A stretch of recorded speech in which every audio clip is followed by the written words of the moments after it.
लोक जागर इंडिया। यही आने वाला कल है, यही मेरे देश का कल है। एक नया इतिहास लिखेंगे।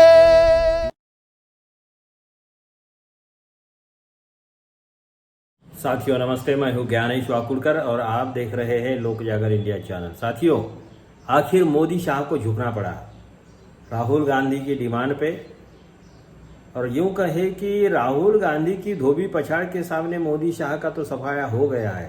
उनको झुकना पड़ा, कभी झुकते नहीं हैं ये लोग, लेकिन ऐसे ऐसे अब उनके सामने एक एक मुसीबत ऐसी खड़ी हो रही है कि उनको झुकना ही पड़ेगा। और यही मौका है भागवत को भी कि उनको समझाए, यही मौका है ओबीसी के जो बिके हुए लोग हैं या उनके शरण में चले गए, अपने मतलब के लिए उनके पैर दबाने का काम कर रहे हैं, उनकी लाचारी उन्होंने एक्सेप्ट कर ली है, उन लोगों ने आज़ाद होने की ये बहुत सही समय है। क्योंकि ये तो ब्लैकमेलिंग की राजनीति करते हैं। मोदी शाह कभी नीतिमत्ता की राजनीति करते नहीं है।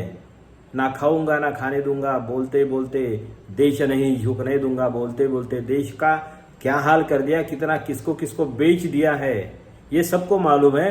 अब बार बार बोलने की जरूरत नहीं, लेकिन बहुत अच्छी बात ये हो गई कि राहुल गांधी जिस बात को लेकर लड़े थे, चल रहे थे, देश भर उन्होंने बात की कि जाति निहाय जनगणना ओबीसी की होनी चाहिए, ओबीसी की जाति निहाय जनगणना होनी चाहिए। फिर जिसकी जितनी संख्या बारी उसकी उतनी भागीदारी, ये जो नारा लगाया था कांशीराम जी ने, ओबीसी को आरक्षण दिया था बीपी सिंह ने, और अभी राहुल गांधी जिस तरीके से इस बात को लेकर आक्रामक थे, आग्रही थे, वो और ये लोकसभा में, भरी लोकसभा में बीजेपी ने विरोध किया था। उन्होंने बोला था कि ऐसा कुछ नहीं होगा, मनमानी की थी, क्योंकि इनको सत्ता का गुरूर है ना, खबर है सत्ता का। उनको लग रहा है कि हम जीत गए तो सारा देश हमारे बाप का है, यानी कोई इनकी जवाबदेही नहीं। पहलगांव में देखिए ना क्या हुआ है, मगर कोई नहीं बोलते, गलती हो गई बोल रहे, मान रहे, लेकिन जिम्मेदारी कौन? मोदी ने रिजाइन करना चाहिए। मोदी को ये समझना चाहिए कि विदेश से आए हैं, लेकिन वहां नहीं गए, पहलगांव नहीं गए, बिहार में चुनाव करने के लिए गए। यानी इतना घिनौना काम करने वाला प्रधानमंत्री वहां पे स्टेज पे हंस रहा है। अरे भाई 26-28 लोगों की जान गई है, बर्बाद हो गई उनकी फैमिली, शहीद हो गए, कई लोग जख्मी हैं, और वो तुम्हारी वजह से मरे हैं, गृह मंत्री की वजह से मरे हैं, प्राइम मिनिस्टर की वजह से मरे हैं, संरक्षण मंत्री की वजह से मरे हैं। क्या कर रहे तुम्हारे बाकी फोर्सेस? सिर्फ पार्टी तोड़ने के लिए, सिर्फ प्रचार के लिए, सिर्फ पैसा खाने के लिए, इसको ब्लैकमेल करो, उसको ब्लैकमेल करो, ईडी को इसके पीछे लगाओ, उसके पीछे लगाओ, फिर उस पर केस ये करो, फिर अपने पार्टी में ले लो, फिर अपने पार्टी में बिठा के, अपने छाती पे बिठा के उसी के साथ में अपनी रंग रलियां मनाओ, पॉलिटिकल रंग रलियां मनाओ। ये घिनौना काम, ये कोठा राजनीति का आप लोगों ने कोठा बना दिया है। कोठा, संसद भवन को कोठे का दर्जा देने में अगर आगे पीछे अगर कोई इतिहास में लिखा जाए तो वो उसके लिए जिम्मेदार आप होंगे। पवित्र संसद भवन का पावित्र्य नष्ट करने में, जनतंत्र का पावित्र्य नष्ट करने में मोदी शाह पहले नंबर पे होंगे, और वही दो विलन होंगे। उनके साथ में ये नीतीश कुमार घिनौना काम करता है सत्ता के लिए, इधर से उधर, उधर से इधर। कितनी शर्म की बात है। और ये आंध्र प्रदेश के चंद्रबाबू नायडू एकदम घिनौने लोग। वो फिर पासवान तो छोड़ दीजिए, चिल्लर लोग है ये। कहने का मतलब क्या है कि जो राहुल गांधी चले थे, राहुल गांधी के खिलाफ इन लोगों ने जिस तरीके से बदनामी की, जिस तरीके से नेहरू फैमिली की बदनामी की इन लोगों ने, वो सब बात की लड़ाई फिर भी राहुल गांधी अकेले लड़े, लोगों ने साथ दिया, जनता ने साथ दिया, हजारों किलोमीटर की पदयात्रा की, लोगों से मिले, लोगों का सुख दुख सुना, शेयर किया, और लड़ाई लड़ते रहे, अकेले लड़ते रहे, और फिर उनको जनता का साथ भी मिलता रहा, और फिर विरोधी पार्टियों ने भी उनको साथ दिया। आखिर उनको झुकना पड़ा, मोदी शाह को झुकना पड़ा। Cabinet committee on political affair ने निर्णय ले लिया है कि अब इस देश में जातिगत जनगणना होगी।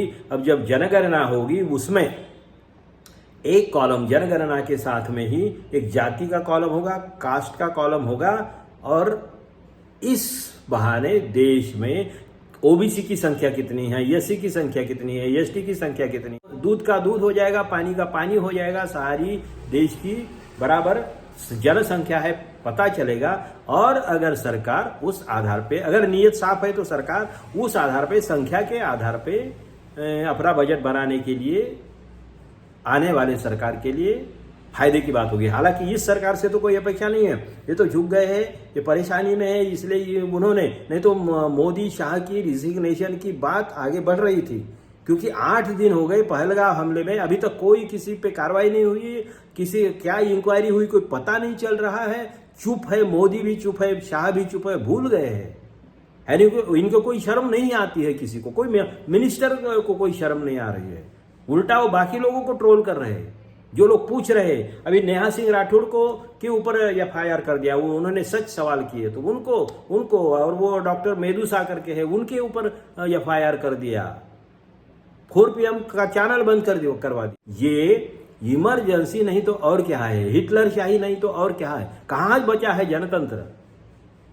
और इसीलिए, और ओबीसी की अभी कास्ट सेंसस हो जाएगी, ये बहुत अच्छी बात है। ओबीसी में जो मर्द लोग हैं जो लड़ रहे हैं अभी भी विरोधी पार्टियों में रह के, जेल में जाने की फिक्र नहीं करते हुए, ना डरते हुए, इन चोरों को ना डरते हुए जो स्वाभिमान से लड़ रहे हैं, उन लोगों को सबको बधाई देता हूं मैं, उन सबको बधाई। ये पासवान जैसे बिके हुए पासवान वगैरह नहीं है, ये पासवान का बाप भी बड़ा बोलता था, रामविलास पासवान बोलते थे हमारे साथ में ये वगैरह, और फिर बिक गए, वो पासवान बिक गए, उनका बेटा भी बिक गया, तो उनकी तो छोड़ दीजिए। लालू जैसे मर्द, लालू जैसे, तेजस्वी यादव जैसे, अखिलेश यादव जैसे मर्द जो है ना, राहुल गांधी के साथ में अब लड़ रहे हैं, साथ में है, उनके कांधे से कांधा लगाकर लड़ रहे हैं, ऐसे मर्दों को उनका अभिनंदन करता हूं।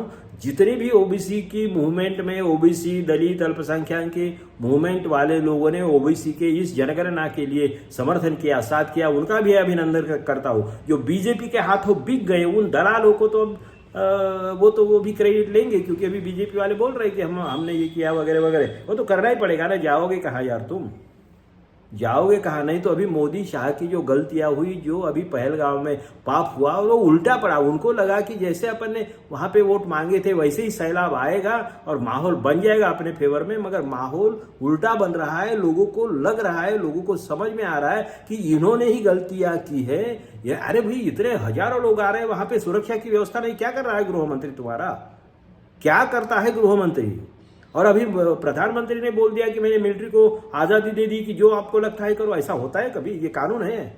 अरे आपका और मिलिट्री का संबंध क्या आता है, वो तो राष्ट्रपति अध्यक्ष होते हैं भाई, उसके राष्ट्रपति चीफ होते हैं उसके, आप कौन होते हो कि मिलिट्री के आपके घर की है। क्या चकलबाजी कर रहे हैं, देश का पूरी जनतंत्र का चकलस कर दिया, सरकार का चकलस बना दिया है।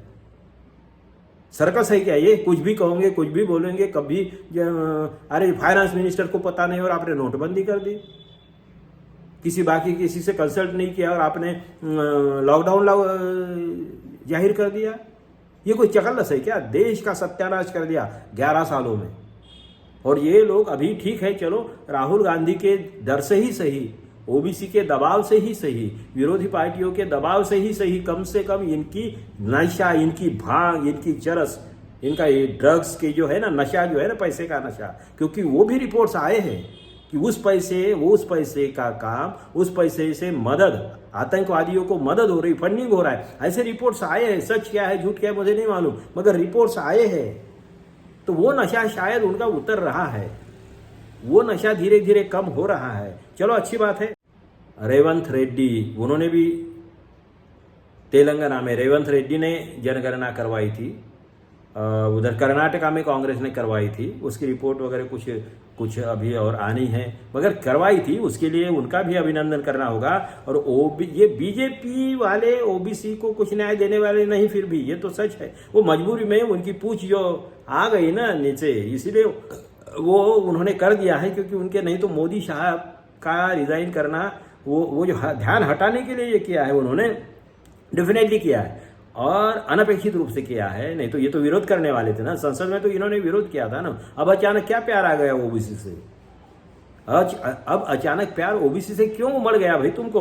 और ये इन्होंने तो ओबीसी के, यूपीएससी के 314 ओबीसी के छात्र जो आईएएस पास हुए थे, उनको अपॉइंटमेंट ही देना था, उन लोगों को निरस्त कर दिया था, बर्बाद कर दिया ओबीसी को इन लोगों ने। ये ओबीसी के दुश्मन है, मोदी शाह ओबीसी के दुश्मन है, बोलता है कि मैं ओबीसी का हूं, ओबीसी वगैरह, वो बोगस ओबीसी की लिस्ट में घुसा दिया है, लोग बोलते हैं, मुझे तो नहीं मालूम, वहां का गुजरात का नहीं मालूम, मगर वो ठीक है, जो भी होगा, मगर ये आदमी ओबीसी का हो नहीं सकता। ओबीसी का हित अगर उनको होता तो ओबीसी के खिलाफ में कितने कितने कारस्थान किए इनके। खैर आज वो विषय नहीं है, लेकिन इसमें मुझे लगता है कि बहुत अच्छी बात हो गई है।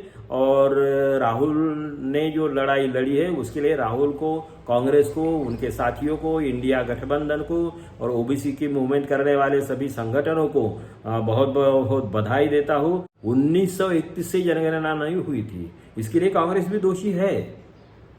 जनता दल की सरकार ने कुछ थोड़ी बहुत कोशिश की थी। 1931 के बाद में जनगणना हो रही, ये बहुत बड़ी बात है। और आज तक कईयों ने इस लड़ाई के लिए जो अपना बलिदान दिया है, उनका सबका अभिनंदन।